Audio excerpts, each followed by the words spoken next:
kiosque. Thomas Soto. Kiosque d'Europe 1 et toutes ses plumes. Marion Calais pour les régions, Axel de Tarlet pour l'écho, Xavier Yvon qu'on retrouvera en direct de New York pour la campagne américaine et Eva Rock devant la télé. Bonjour à tous. Bonjour Thomas. Et bonjour à Natacha Polony. Bonjour. L'image est forte, très forte en une du Figaro. On y voit des policiers de dos face à l'Arc de Triomphe.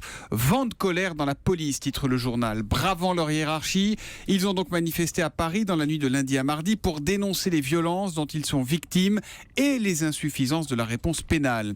Libération reprend exactement la même photo en page intérieure. Des policiers choqués et en colère sur les Champs-Élysées. Des policiers à bout de nerfs que vous retrouverez aussi en une de Direct Matin. Autre inquiétude, elle fait cette fois la une du Monde. L'effondrement du tourisme à Paris et sur la Côte d'Azur menace l'emploi, où l'on apprend que ce sont les difficultés du secteur qui ont nourri la hausse du chômage en août, ou encore que le taux d'occupation des hôtels parisiens a baissé de plus de 9 points cet été, alors que le chiffre d'affaires des palaces a lui chuté, écoutez bien, de 35%. Très touché également la Côte d'Azur. Les Échos soulèvent en une un autre problème. Des arrêts en série frappent les centrales nucléaires françaises, avec la demande, on en parlait dans le journal, de l'autorité de sûreté nucléaire de procéder à des contrôles sur 5 nouveaux réacteurs. Ce qu'aujourd'hui en France résume en une formule imagée et efficace, 5 nouveaux réacteurs en arrêt maladie avant l'hiver. Le quotidien qui se demande si avec 21 réacteurs débranchés sur 58, il y aura de l'électricité à Noël. La réponse viendra du ciel, croisons les doigts pour que l'hiver ne soit pas trop rude. Sinon, il y a la discrète Hilary, très discrète Hilary, nous dira Xavier Yvon dans un instant en une de La Croix qui titre « Les catholiques penchent pour Clinton ». Marion Calais, 3-1 dans la presse quotidienne régionale. Des policiers encore pris pour cible. C'était lundi à la Seine-sur-Mer, raconte Var Matin. La voiture de 2 agents caillassés par un groupe d'individus masqués. Ils en sont sortis choqués. Dans Ouest France, inquiétude au sujet de la vente de STX. Le groupe sera vendu en un seul bloc et pas seulement chantier naval par chantier naval. Et ça n'est pas forcément une bonne nouvelle pour Saint-Nazaire, écrit Ouest France. Image adorable ensuite dans l'Est républicain, celle des 3 bébés tigres nés aux eaux de Besançon. Ils sont On vous a mis trop mignons. la photo sur Twitter avec le mot dièse E1 matin et naissance rarissime en captivité, souligne le quotidien. Le mot dièse, c'est le hashtag. Oui. L'histoire du jour, c'est de la grande cuisine, c'est dans la montagne, Marion. En fait, en quelque sorte, ça ne coûte pas plus cher de bien manger. Bah oui, surtout quand on paye pas. La montagne raconte ce matin l'histoire d'un SDF aux papilles délicates qui se serait offert un tour de France des meilleures tables. Un petit passage chez Anne-Sophie Pic à Valence, 3 étoiles. Ensuite au Georges Blanc à Vona dans l'Ain, 3 étoiles. Et également, il serait aussi passé au restaurant 1 étoile de l'hôtel Radio à Chamalières dans le Puy-de-Dôme. Oui, c'est ça, sans compter un 4e établissement de luxe avec parfois même le petit bonus, un recours au service pressing des établissements. En tout cas, à chaque fois, il a réussi à partir sans payer la note. Des notes à 4 chiffres, plus de 2300 € d'ardoise par exemple chez Anne-Sophie Pic. Ben oui. Mais il faut bien manger, c'est ce qu'a répondu le sexagénaire aux policiers qui l'ont arrêté lundi à Clermont-Ferrand. Le sans-domicile est également accusé d'avoir pris le train sans payer, d'avoir utilisé une carte bleue volée. Il sera jugé en comparution immédiate aujourd'hui à Clermont-Ferrand. On a failli le trouver sympathique jusqu'à ce qu'il pique une carte bleue quand même. C'est donc ça s'appelle. Comment ? Ça s'appelle de la grivellerie. Le fait de manger au restaurant sans payer. Oui. Ouais. Vous dites c'est un escroc celui-là et Natacha vous dit c'est de la grivellerie.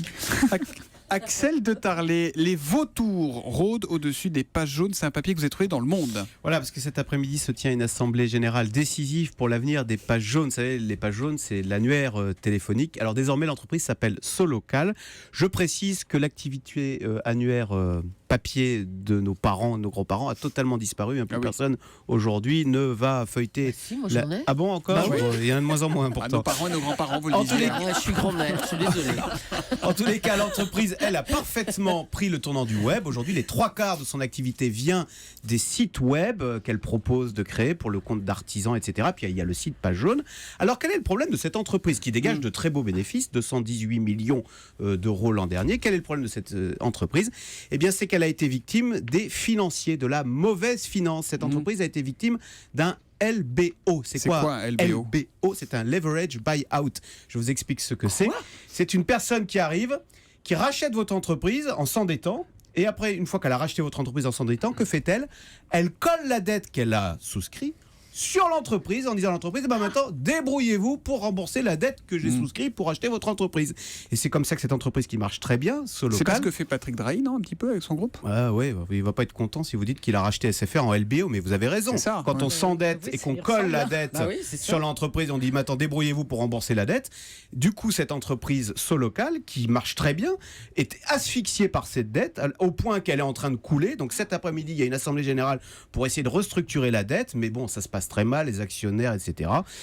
Si jamais il n'y a pas d'accord, c'est quand même cette entreprise qui marche, qui risque de se retrouver en dépôt de bilan avec 4400 salariés. Voilà, c'est la mauvaise finance que dénonçait François Hollande et elle persiste encore un petit peu, même si elle est moins...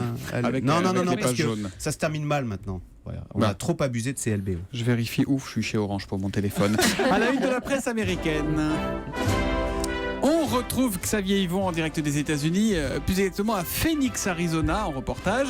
Ce soir, Xavier, c'est le 3e et dernier débat télé entre Trump et Clinton.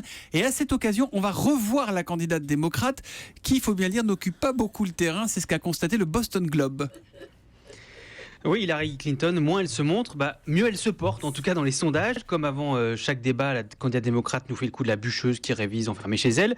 Mais est-ce qu'elle ne serait pas en train plutôt de se cacher? C'est ce que s'est demandé le Boston Globe et le journal a fait ses comptes. Depuis le mois d'août, Hillary Clinton a tenu moins de meetings que n'importe quel candidat dans les 2 dernières élections.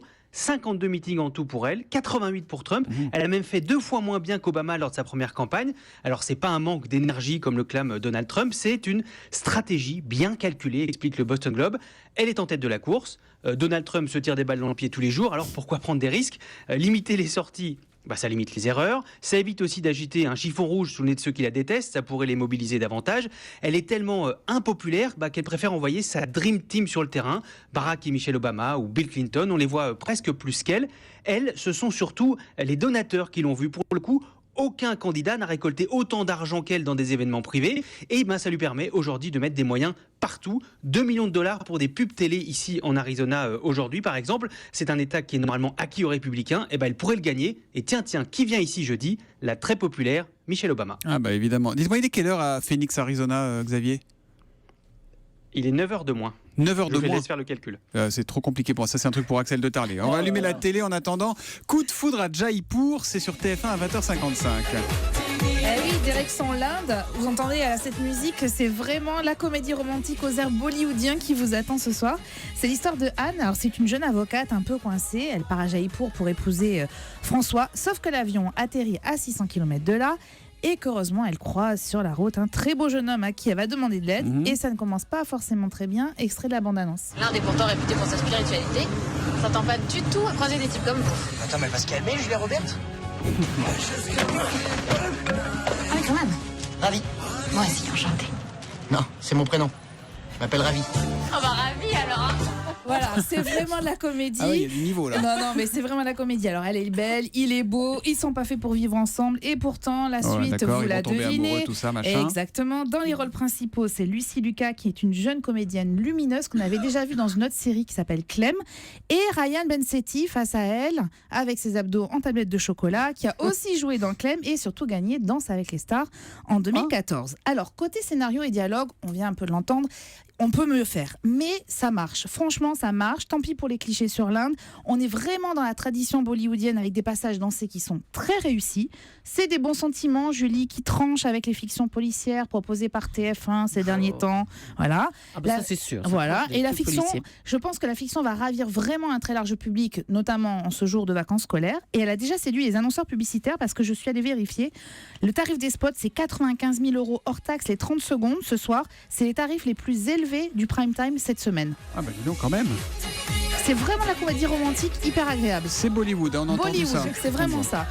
Ah, petite question, il y a un anniversaire qu'on va fêter ce matin, c'est de la télé. Un indice? Axel de Tarlé? Je sais pas. Thierry Beccaro. Motus, ça vous dit quelque chose? Ah, les boules. Non, moi je sais qu'il est, il est 10h à Phoenix. Il est 9h53 et donc fait un quart il d'heure est qu'il complètement hors sujet, Axel de Tarlé. C'est le Et bon décalage anniversaire horaire. à Thierry Beccaro qui fait donc ses 60 ans. Merci les amis et à demain.